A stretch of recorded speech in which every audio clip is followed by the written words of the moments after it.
the Mitsubishi Evo 3 has finally made its way over from Forza Motorsport to the better Forza game. To obtain this thing, all you have to do is complete 20 points of this week's festival playlist, which is the summer season, which as you can see I've done by completing the trial, the event lab, one of the seasonal championships, and of course the 2 monthly rivals, because those will help us unlock some of the cars coming in future weeks. So I did buy the Evo 3 on Forza Motorsport, checked out the modification options, drove it for a lap, and then immediately left the game and came back to Horizon 5. So I haven't really driven it all that much, and I'm super pleased to see it come over to, well, this Forza game instead of that mess.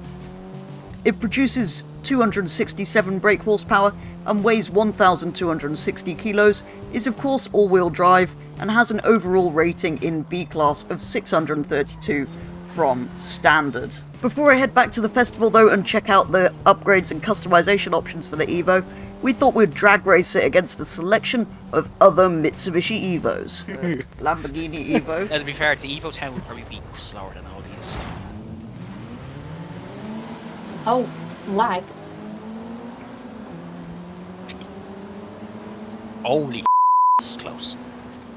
Oh, Oh, the Lambo is so slow. come on! Come on, should've Evo used 3. manual clutch. That would have been an unfair advantage. Yeah, we fair, we're both. Oh my god, it's just got a second wind!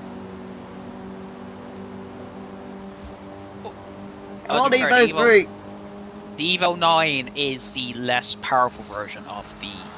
It's the 290 if the Mitsubishi Evo. 300 was in it, which this is. The Evo 6... No, the Evo 8 in this game is the FQ 300.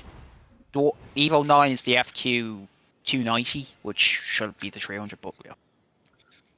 It has a rather small and uninteresting selection of manufacturer colours. There's the silver that it comes in, there's red, of course, there's white, and there's black. Actually, I think the little thumbnails for these two colours are the wrong way round, the silver and the white. Well done, Forza.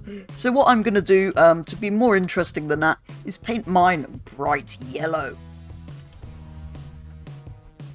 Ooh, and the calipers. Perfect. That's not all though, there are visual upgrades. Much like in Forza Motorsport, you can apply a bash bar, some cutty blades of death, and that. Again, at the rear you can apply that if you really want to, or do a full wing delete. You can also, of course, give it the best modification possible, mud flaps, and, well, rally front, a snorkely rally front, some rally lights, and some rally lights with that. I kind of wish we could have the snorkel with the rally lights. That would be absolutely fantastic if we could sort of mix and match stuff. In terms of engine swaps, we have a 6.2 litre V8, a 2.6 litre inline 6, and a 1.6 litre inline 4 turbo rally. You can of course also rear wheel drive swap it there. You have all of your usual tyre compound and tyre width options, as well as track width.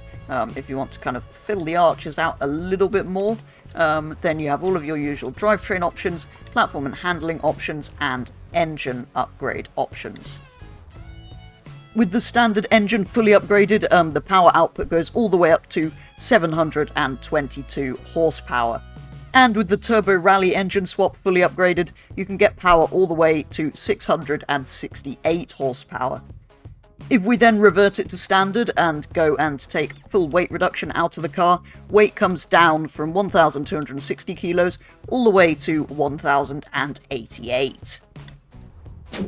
At this point, as ever, we went in search for a B-Class Purist tune, finding one by K1Z Bard and applying it to a couple of the Evos. This brought power up to just under 300 brake horsepower and weight down to just over 1 ton.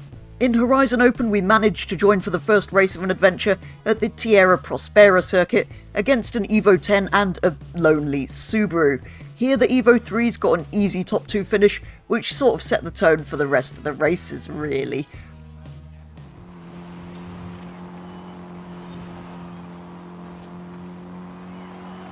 was actually quite nice to drive. Yeah, that was good. Tripoding. I mean, it's not like it had much competition. Second up was the Cathedral Circuit, where apart from being slightly annoyed by a Porsche Macan without brakes at the beginning of the race, the Evos again took the top 2 places.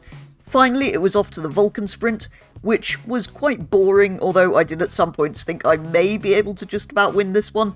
However, the other Evo 3 was again victorious, with mine in a close second.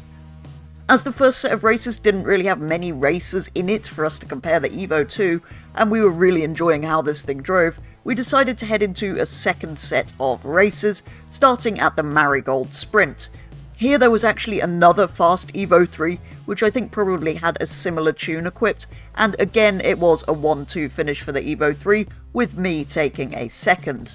Next up was the Ricosa Sprint, which was complete chaos and ruined the second place streak that I had been managing up until now, with a 5th place finish at the end of the race. This really wasn't helped by the fact that I'm still terrible at this new sprint route.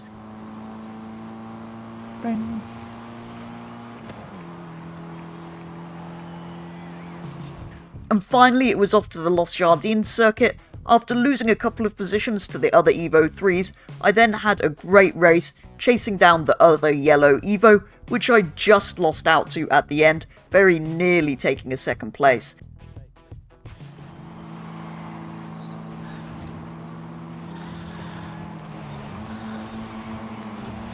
No. Come on!